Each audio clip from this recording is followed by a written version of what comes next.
regarding November 5th referendum articles. We'll start with pledge of allegiance.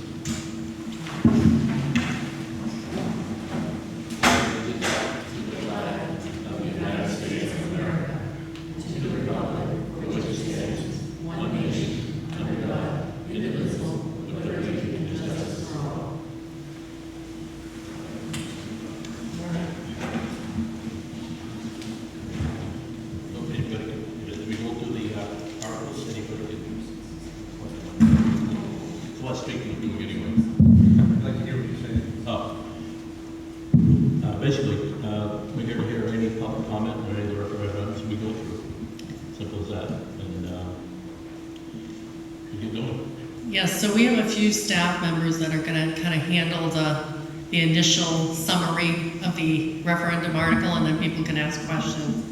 I'm playing pinch hitter for Paul Plummer tonight, our harbor master and marine resources coordinator. He's been working with the Department of Marine Resources and with our town clerk's office to update our shellfish our shellfish license ordinance.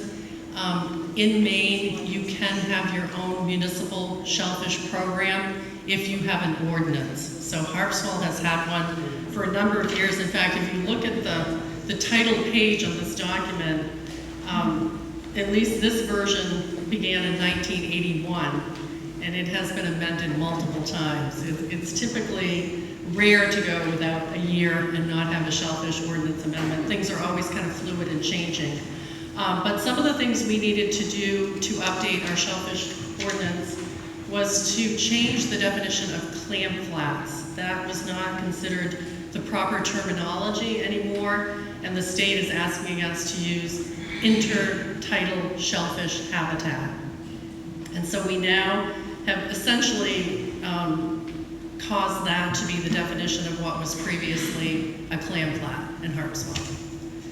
The other area that we were asked to address had to do with defining what a senior resident license meant, and that would have been anyone who was 65 years of age or older and had physically resided in Harpswell for at least 6 months prior to an application for a license. And then we also had to define a senior non-resident, and that is someone who is 65 who does not meet the definition of a resident in Harpswell. Additionally, the town had been giving out what were called lifetime recreational licenses, and those were given out to people who were 65 years of age or older. And while the state didn't object to us having this category, they did not want it to be an automatic, you never have to come in and apply once you receive one. So the change is that if someone is in this category, they have to come in once a year, make an application. The select board may decide not to charge a fee for that particular type of license, but they still have to come in every year. They're not automatically going to receive one. I think that's essentially what we're presenting tonight. I don't know if there are any specific questions, and I would try to answer them if I could, or I would ask the town clerk, Kathy Dowdy, who's here to answer any questions you might have about the licensing procedure.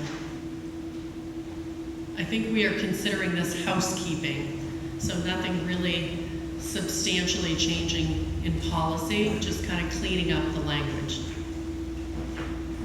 Spike Highwell, Harpswell Neck. I have one of those lifetime licenses. It's kind of odd to have to come in every year, even though it's a lifetime license. Is the state really giving us a hard time about that, or are they really? I might ask Kathy to respond to that. She went to some of the meetings. So yes, then I would respectfully hope that you would not charge us a fee. I mean, that's kind of the deal with a lifetime license, is that, you know, you've done paid all your stuff for all these years, and then you get one perk, which is kind of nice. So happy to come in, happy to reapply. I prefer not to be charged, just on principle.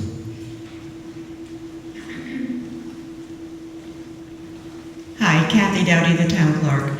The state did say that we could no longer issue lifetime licenses to residents or non-residents over 65. So they will be required to come in and fill out an application each year to renew that license. And if it stands the way that it's been running for the past 20 years, there is no fee for that license. They just want to know how many people are actually over 65 and harvesting clams in the town of Harpswell. So it's for them to keep track of how many, what we have for acreage, the clams and everything. Is just biologically what they want to run and test.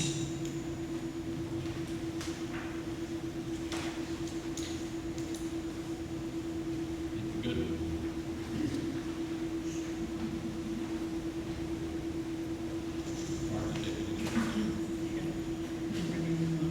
Yeah. Yeah. So,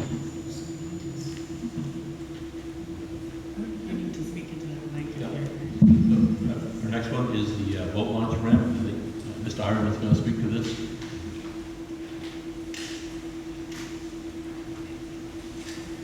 Good evening. I'm Mark Ironman, I guess former town planner and now sort of planning consultant.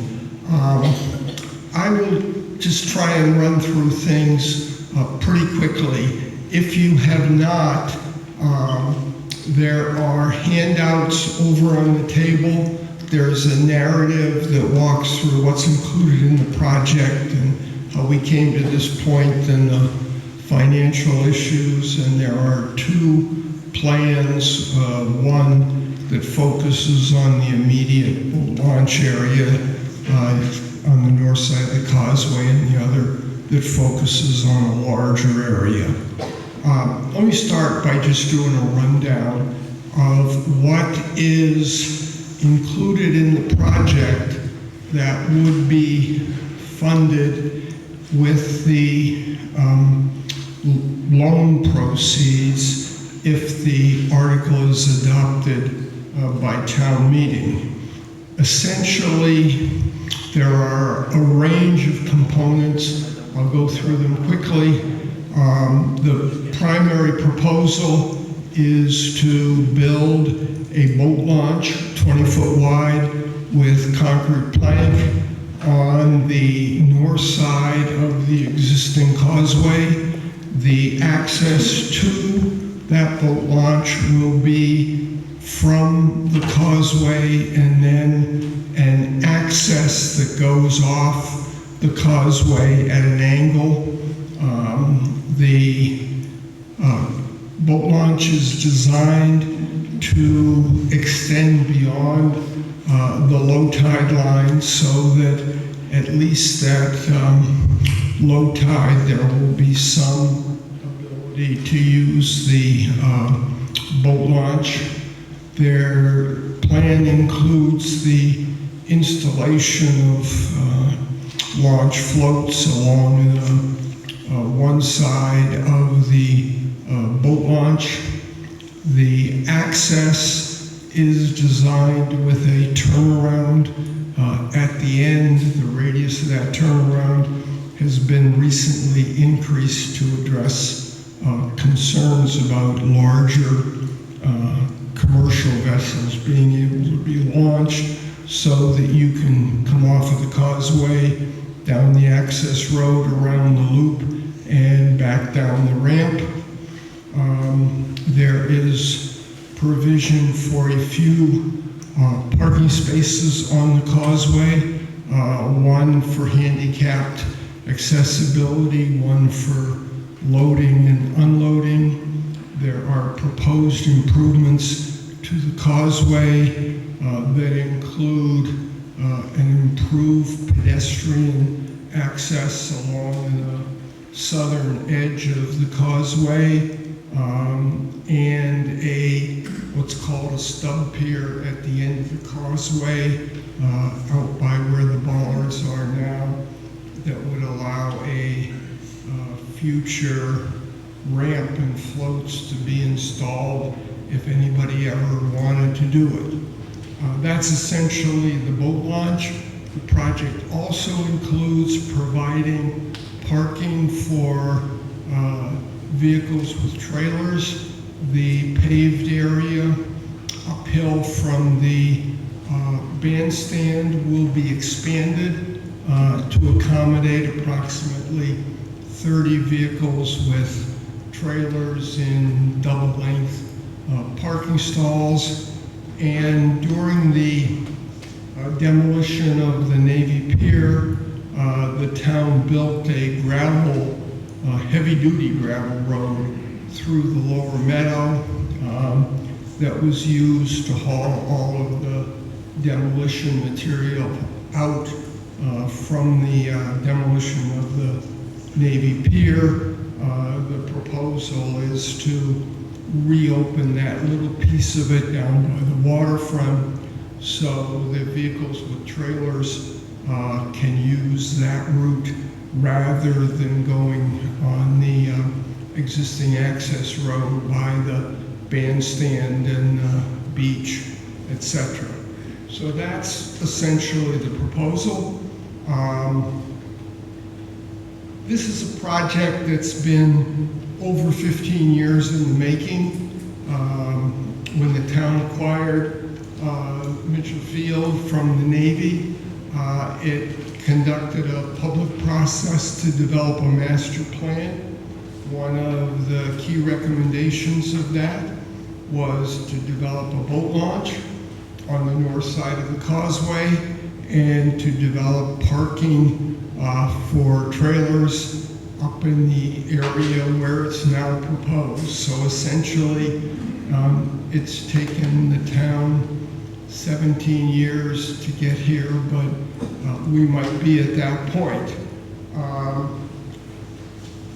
The estimated cost for the project at the current time is just about $2 million. The costs have escalated significantly, and anybody who's followed the construction costs articles in the media about schools and roads and what have you understand that the cost of construction has escalated dramatically.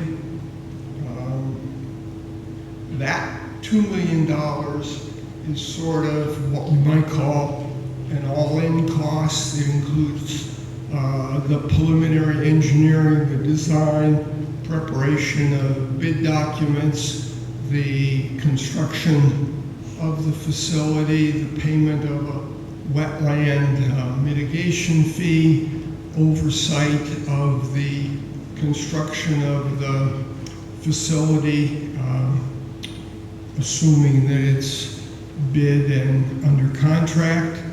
That price also includes a cost escalator, anticipating that construction of the project would occur if the article passes at town meeting over the winter of 25-26. One of the conditions of the Army Corps of Engineer permit is that there's a limited window during the winter that any in the water work has to be done. The cost estimate also includes a substantial contingency factor in the amount of 20% of the construction costs. That figure is in the range of $300,000 contingency. The town's engineering consultant has recommended carrying that number because of the uncertainty of bid prices in this environment. Let's see, what else? The town has been planning for the construction of this facility, I'm going to call it actively planning, for the last 6 or 7 years. The town meeting has set aside money in a Mitchell Field reserve account a number of times.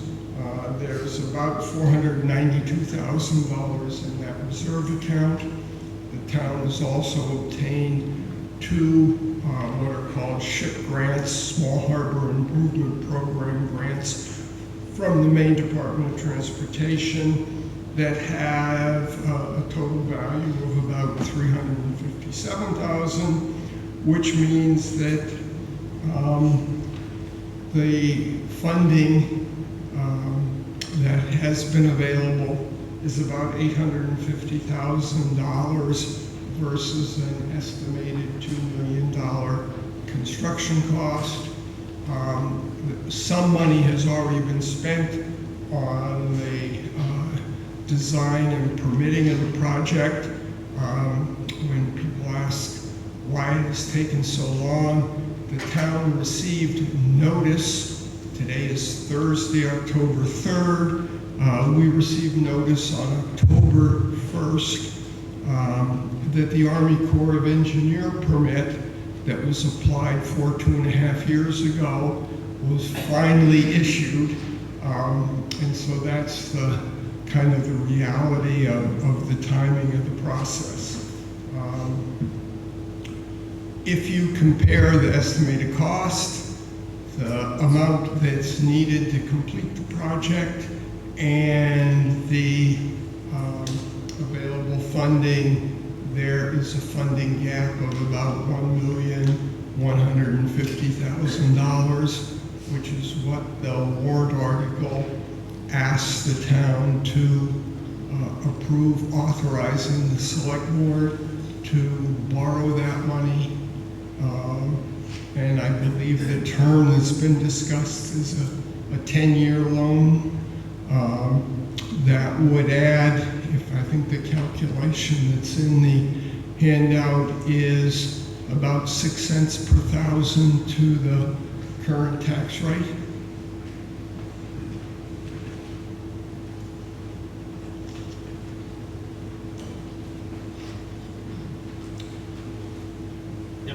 Nils J. and North Island, thanks. One question is, what is the expected use of the ramp? Like, how many people are expected to be using it let's say over a year? And are there any plans for cost recovery of any amount? Are there fees going to be charged for use?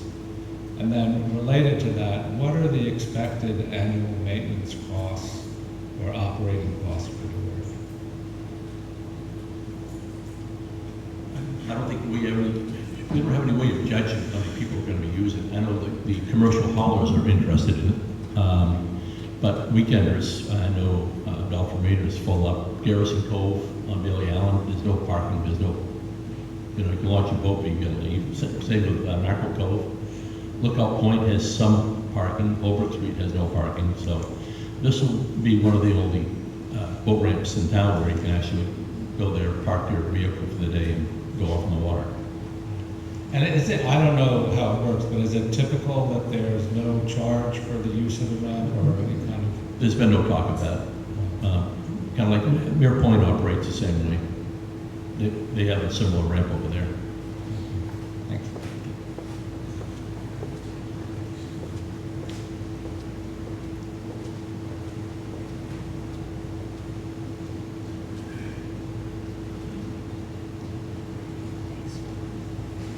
Hi there, Catherine Gilly, County Server. I just wanted to say to this, certainly, like you said, the commercial fishing industry has brought in, I think in 2022, the commercial fishing industry landed about $38 million in landings in Harpswell.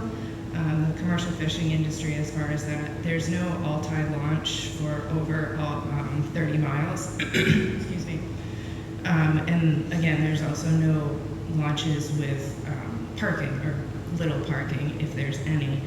So certainly something like this could bring huge benefits to the commercial industry, being able to haul out and things of that sorts with their boats and things like that. This is something that, as far as the increase to it, I think it amounts to either $5 or $6 per $100,000 in value. So thinking of that is something that I think people should consider as far as the benefits to the commercial industry and what the commercial industry also brings to the town, and comparing all of that. So it's definitely something that I see more benefits than costs to, and I think that that should be something to consider. Thanks. Anybody else on this? Ned Simmons. Has there been any thought to increasing the hours of the availability down there? It seems to me that that's one thing that's already limited the use of, well, for instance, the dinghy rack down there. I see there's been one or two dinghies there, and I think the fact that you can only use it during daylight hours may limit the usability for a lot of folks. I think if this gets approved, that'll be the discussion of how we're going to go out.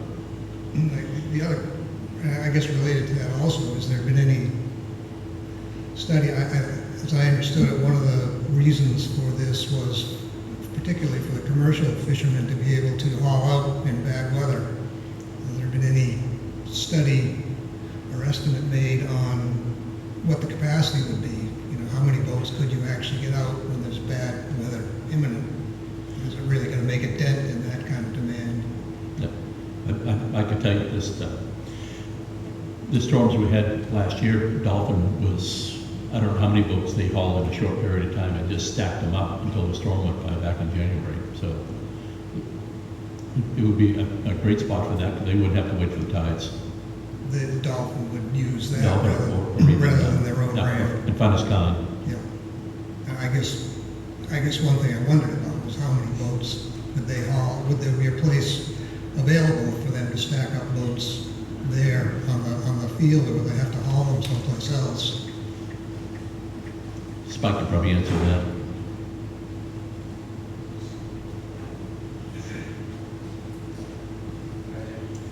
Spike Highwell again, Mitchell Field Committee. I think what you're talking about is sort of an extreme event, which we're going to see more of, no doubt. But I don't think there's any, you know, how Mitchell Field is operated with the boat launch is still a work in progress. And part of it's going to depend on how heavy the use is. You know, we talked about having a monitor during the summer and that kind of business. And the question of whether we can charge a fee is we can only charge a nominal fee because it's we're using state funding to help build the launch. So, you know, anybody can come from anywhere and use it. Some people don't like that concept, but I'm a person who goes other places and other towns and uses state boat launches and others. So, but if we have an event, my guess is that we have an event where we need to get boats hauled out and people, and the haulers are willing to come over to Mitchell Field and pull boats over there, we'll just stack them. You know, there's a lot of room there. It's a one-off event usually. If it happens, it happens, and we'll just figure it out from there. We're not going to quibble, you know, about, you know, how close we keep the boats or whatever. We'll just get them out as best we can. If we have to stack them along the road, we would. I mean, it's what we would do as a community to keep things going. So, anyway, I hope that is. Good answer. We did talk some about having a fee, but that would require having an attendant, hiring somebody to be there for that. But as Spike mentioned, there's state and federal money involved, so we can't charge a fee anyway. So it's off the table. Anything else on that one?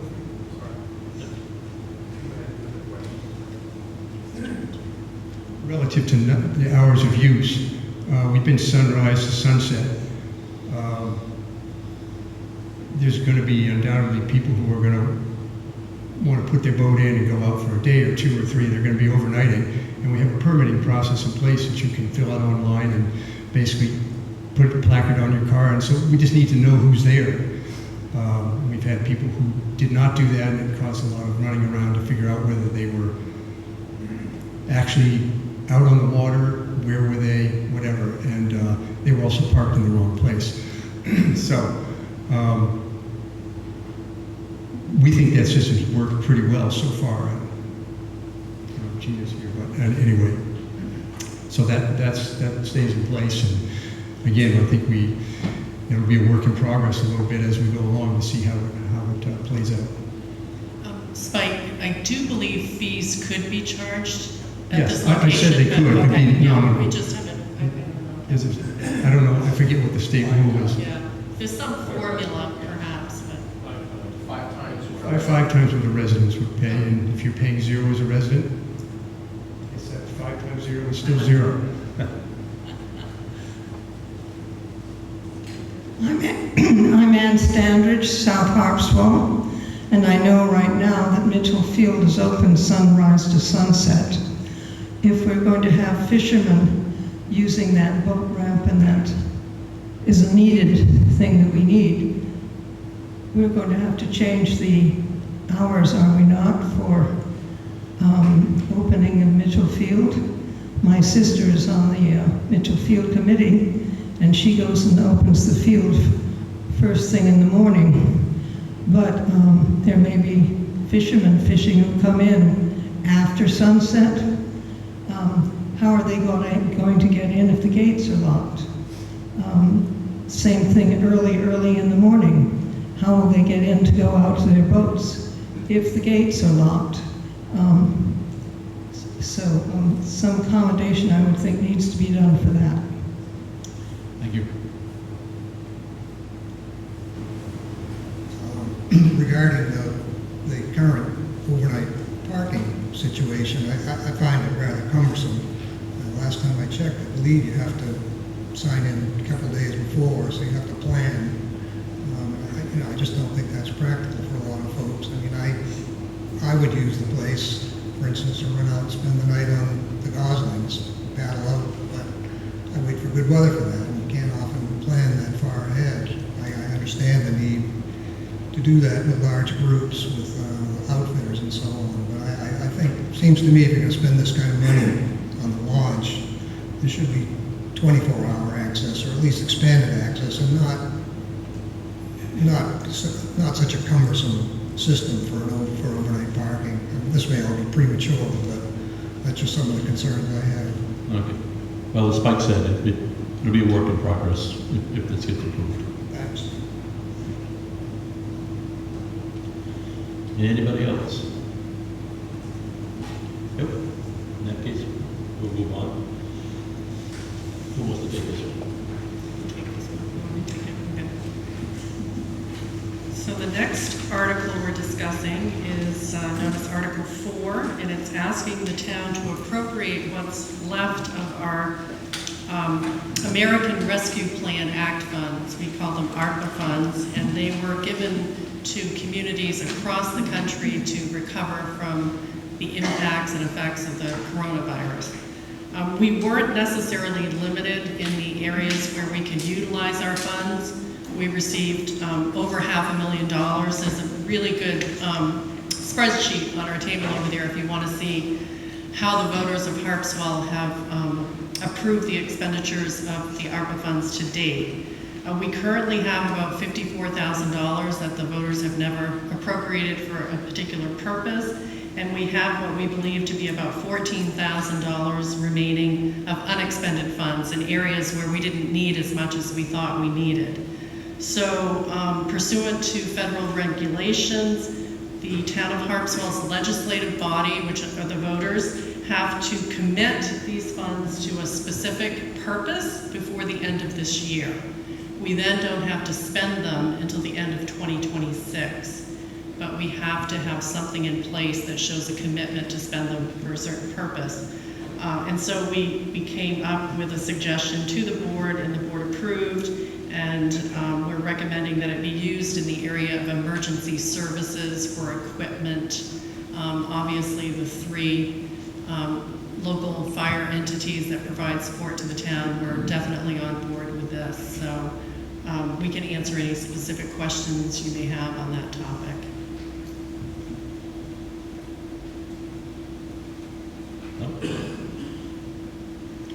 I see nothing.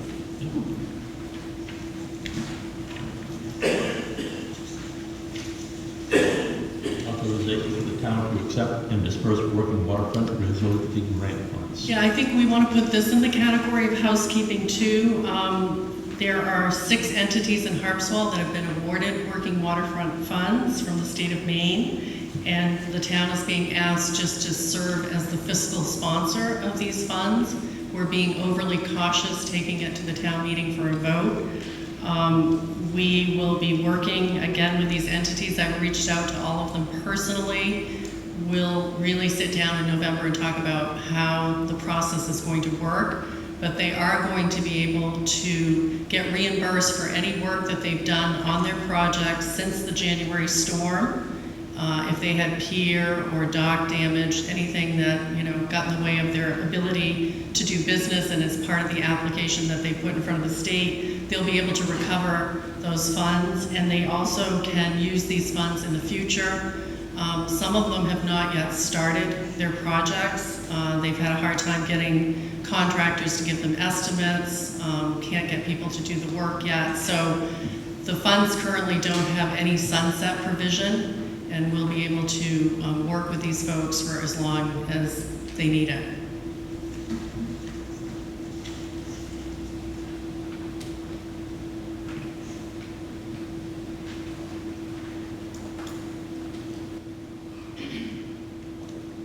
How much time do I have?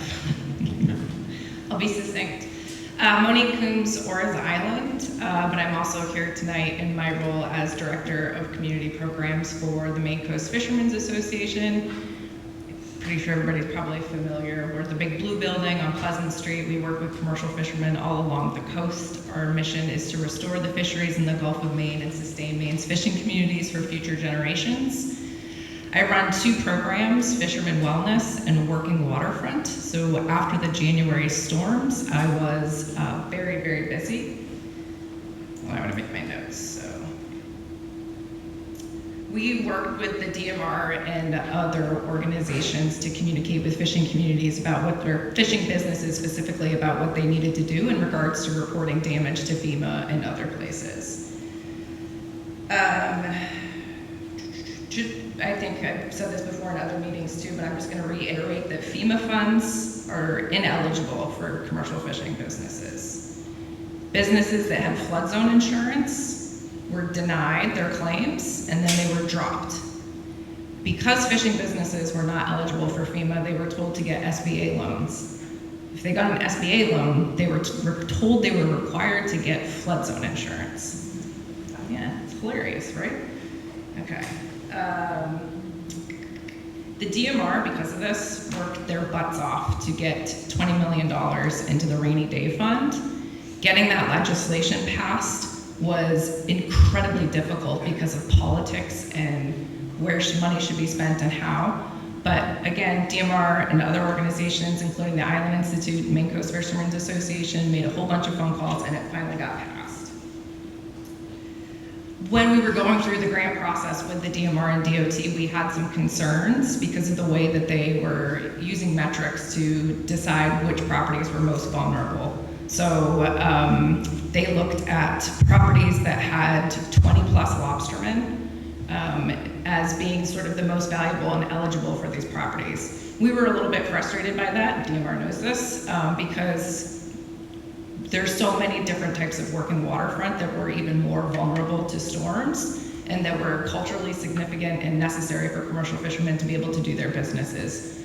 They didn't get any funding. Because of that, organizations like the Island Institute and the Maine Coast Fishermen's Association had our own pool of funding.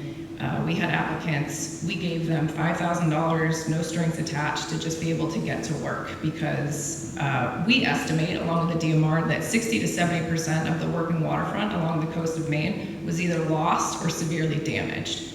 Harpswell was one of the hardest hit.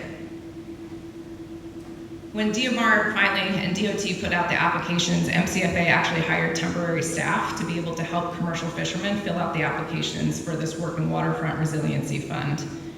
We actually had to go to some properties and say, hey, you're eligible for this, you should fill it out. Commercial fishing business, it's sort of a poor term for this, but it is the term, have a lot of learned helplessness when it comes to processes that involve the government, federal, state, or municipal, which means that even if they know that they can get help and that that help is accessible to them, they're less likely to do that because their experience has shown them that it doesn't matter what they do, they're not going to get the help that they need. On top of everything that's going on with the storms, we have had so many issues in the commercial fishing industry over the past decade. We have offshore development, we have potential gear changes, we have increasing regulations. Commercial fishing is one of the most regulated fish industries in the United States, more than oil and natural gas extraction, and more than pharmaceutical manufacturing. increased regulation, we got climate change, we got severe storms, we've got gentrification. All of these things are compounding stress on the commercial fishing businesses. I'm a little bit frustrated that this is going to referendum. Harpswell is the only town that is putting this to referendum. No other towns that are going through this process have required that. And as a matter of fact, I think most of them have probably already signed their contracts. I sent Chris Mayo a text, I haven't heard back from him to confirm that. In the scheme of things, is a month, 2 months, 3 months gonna make a difference at this point? Probably not, but this is just one more thing that fishermen are having to contend with.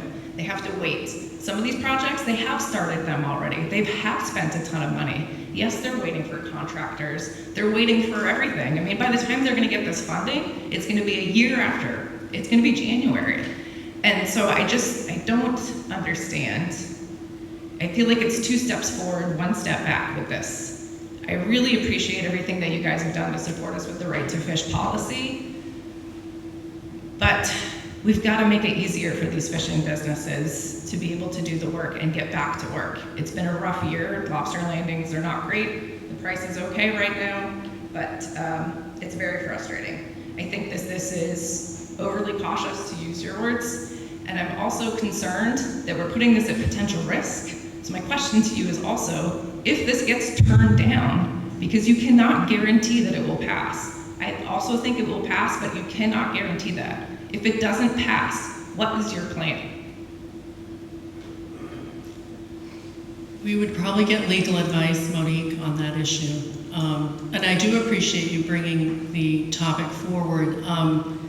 We got the contracts from the state on September 17th, but the board and the staff had to work on a warrant article prior to that because we weren't sure what the language of the contract was going to look like, and so we were treating it similar to other grant programs. So again, you're right, we've been overly cautious, very low risk here. We hope there's broad support, obviously, in Harpswell for, I mean, this is such an easy role for the town to play here, and we'll be ready to start the day after the November 5th vote. So I do appreciate the point you're making. I think we find it to be overwhelming. As a matter of fact, little boundaries here. A show of hands in Article 5, who would vote yes? Give you some idea of how it's going to turn out. No, it's an unnecessary risk, and it's incredibly frustrating for the fishing industry to once again see this happening in Harpswell. And just to say too, I was worried this would happen, and it really sucks that it came to fruition. So, thank you.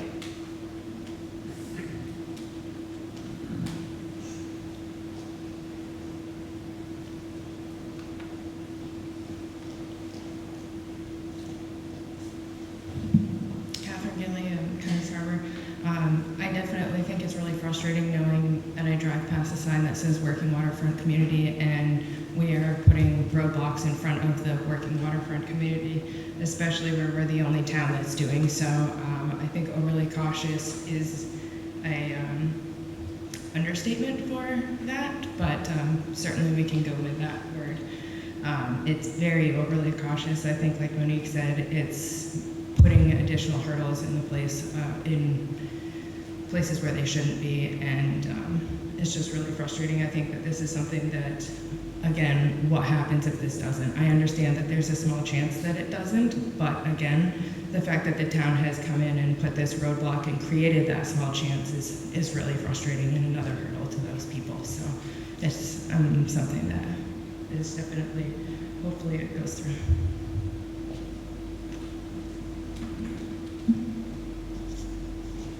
Anybody else on this? All right.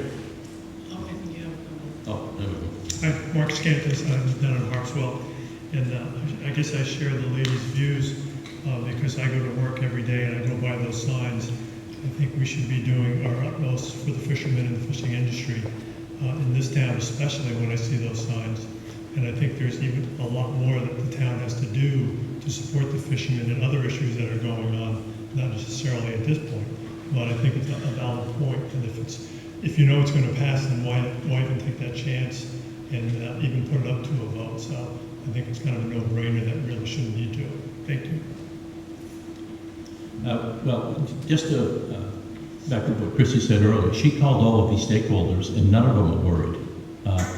The only one that's done a lot of work is Frankie Beekers, which, by the way, we bent over backwards to get his permits, and there was a problem with some boundary issues there. And, you know, for government to get that done as fast as we did in a few weeks, this stuff isn't brought up. The things that we do for these fishermen doesn't really get acknowledged, but we do something like this, and they say, you know, we're blocking the way. Unlike a lot of these fishermen in town, I actually come from a fishing family in Harpswell for almost 300 years. I never feel like we're doing anything to stand in the way of fishermen in Harpswell. There. Anything else on this one? Moving on? Definitely. I think this is Mark Ironman. Solar issues. Mark, would you like to speak to the solar?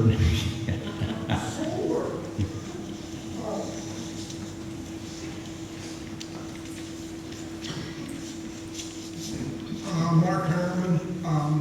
This article is on the town meeting warrant to ask the voters whether they want to authorize the select board to have the ability to lease up to 5 acres of land at Mitchell Field for use as a commercial solar facility.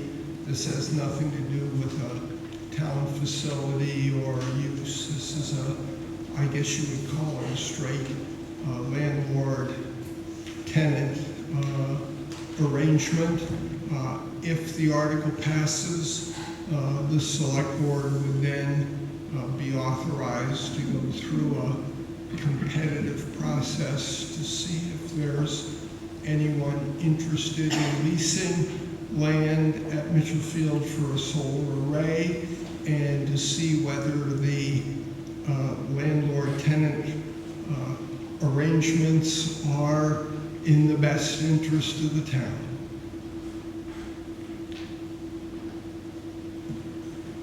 Anyone want to speak on this one? Nelson Channing was on once again.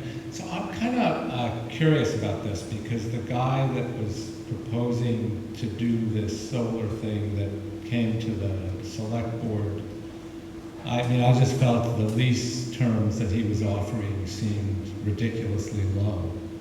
And then I understand from the write-up that we informally solicited bids, and only the original person responded. So what are the terms that you're thinking about for putting out an RFP, and what feedback did you get from the other potential investors that were contacted?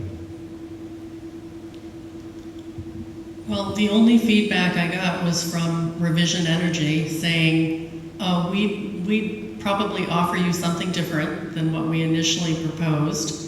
But since what the town did was an expression of interest, it was not a formal RFP, they weren't going to put their cards on the table, so to speak. So we really didn't discuss what those terms might be, but they said they would be better than what they initially proposed. And do you expect other people to come forward with a formal RFP? Because it seems... I think the fact that we didn't get other responses, you know, even through this expression of interest approach, says that there may not be a lot of interest in that site. So when I guess the article is saying on terms acceptable to the town, how are you thinking about that? What are those? What would be acceptable terms? If you have one bidder, it becomes take it or leave it. It would really be up to the select board. They would probably get some type of consultant to give them some input and expertise on the issue. You know, if the voters say that they want the select board to entertain a formal RFP process, then they would do that. And then they would make the decision about whether or not they thought that was going to be good value for the town or not. Okay, I mean, I like the idea, so I'm not arguing against it. I think it's a good idea. I'm just sort of, the way this thing has evolved, it seems to me it's been somewhat I can't figure out if it's the underlying economic value of 5 acres of brownfield land close to population centers that ought to be drawing higher bids. So the fact that there's no other interest kind of creates a question mark in my mind. You'll probably notice that referendum that the select board, the three of us, are not recommending this. Philip Connor. I am more favorable towards this than everybody else. I'm the one in all the votes you see. I think we should support this because we need revenue down there. We're talking about now having a bond, having ongoing expenses of operating the boat launch, and there'll be other things that will come along. We're kind of numb to the values, but this is $500,000 that we'll get over a period of time, and we're talking about, I don't know, maybe we're numb to, that doesn't sound like much money now, but it is $500,000, and it would help things that go on in Mitchell Field. Also, we have a commitment to lease about the same, and I'm not in favor of whatever, I think this thing came out with more acreage in your RFP you had. I think if it is limited to 5 acres, what you would get out of that based on the initial preliminary offering that you had, you would get more money than we're getting out of our other Marine Business District tenant, and we should count this as being our commitment to the Marine Business District, so that we wouldn't do any more business operations down there besides this. And I think if it gets located on the upper side of the field, up above, as much above the garden area as you can, I don't think it's that bad will be that bad of an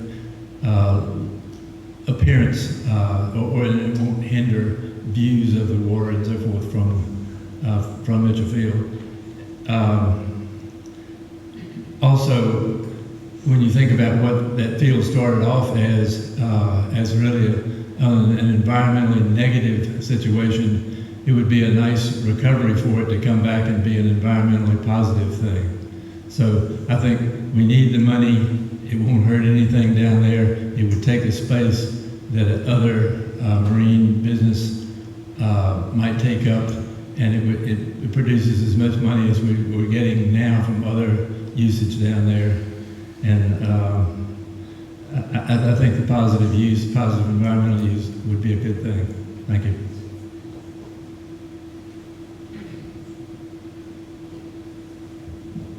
Oh, I think somebody's ahead of you.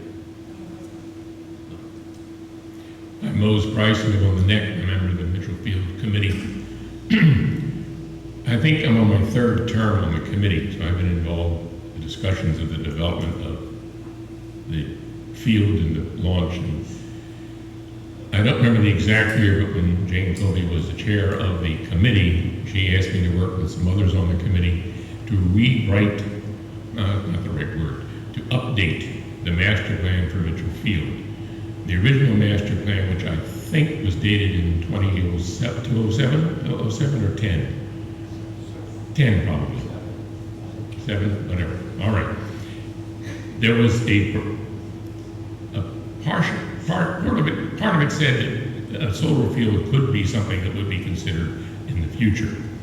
And a number of years ago, there was a proposal for a small portion of the field for a solar array that would provide the town with enough electricity to run all its facilities. It was to be dedicated to that purpose, no other.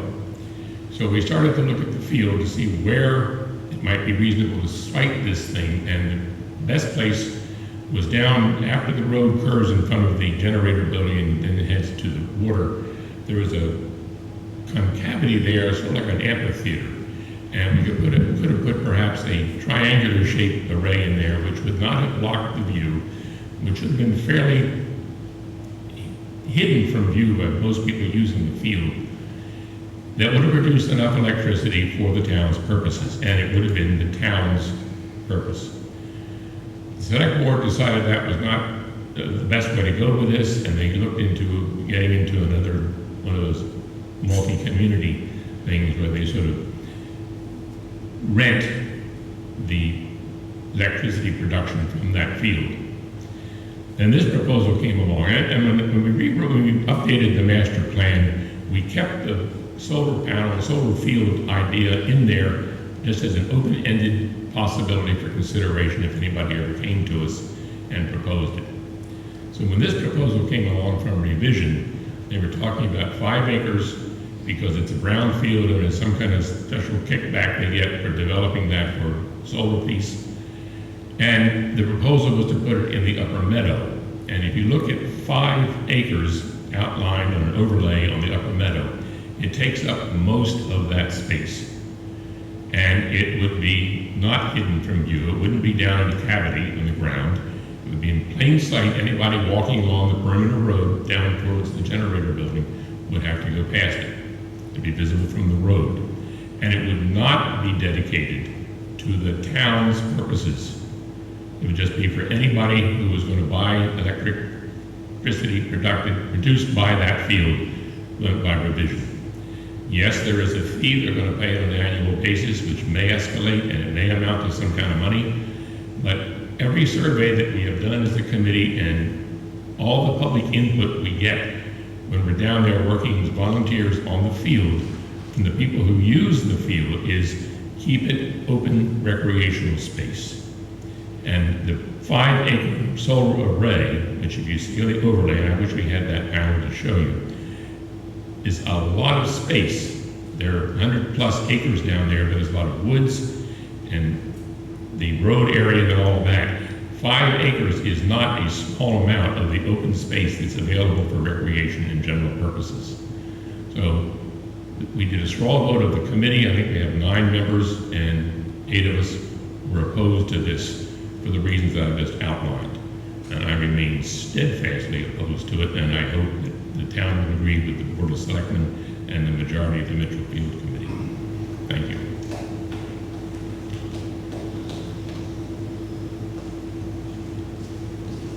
Catherine Gilly, Cundy's Harbor.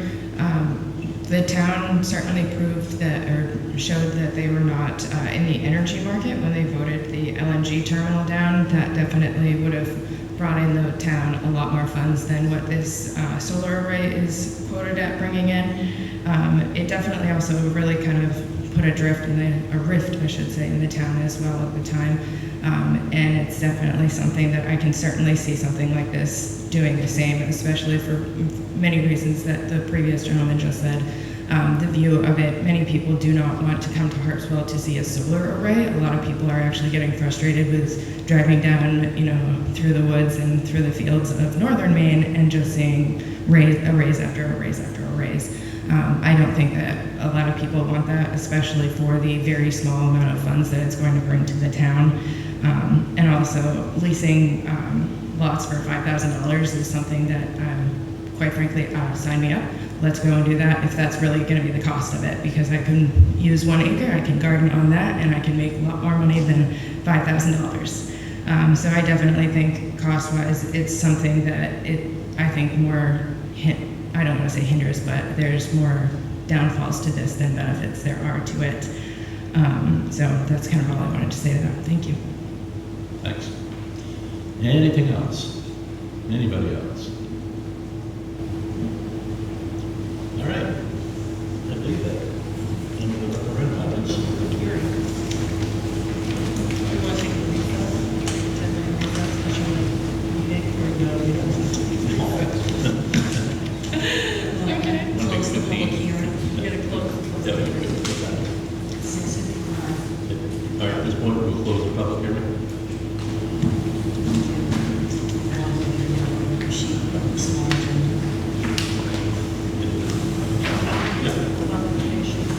Yep, at this point, we'll open up the select board meeting.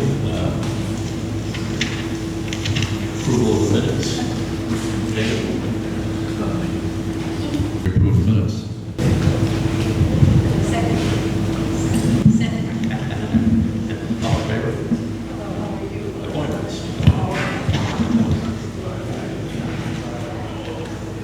had it here somewhere.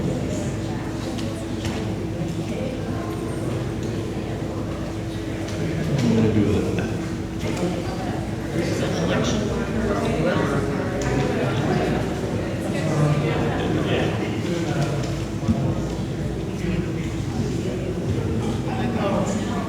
Maybe not. I don't know. I think Mary Ann is still they just have a few items. She might. I move the appointment of Tom Burke, Patty Carrier as election ballot clerks. And secondly, move the appointment of Nelson Barber to the Fire and Rescue Planning. My second.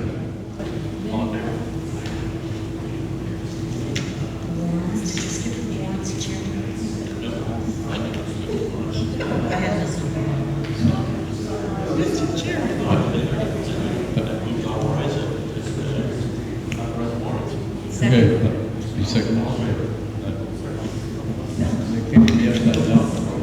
Yes.